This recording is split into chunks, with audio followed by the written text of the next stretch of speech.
નવલગઢ જાદવ જાયમલભાઈ ખીમાભાઈ સરપંચ.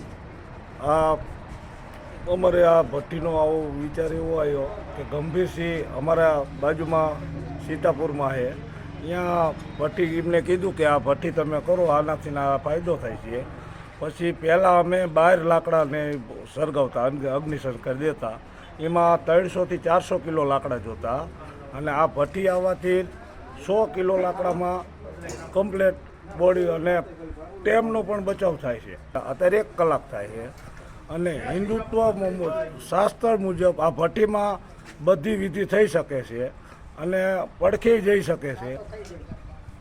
અને ઉપર પર્યાવરણમાં છતમાં ખુલ્લામાં છતે તૂટી જાય અને બગડ નુકસાની થાય. આ ભઠ્ઠી હોવાથી આ ભૂંગરામાં ધુમાડો ઉપર વહી જાય છે અને પ્રદૂષણ ઓછું થાય છે અને લાકડાનો બચાવ થાય.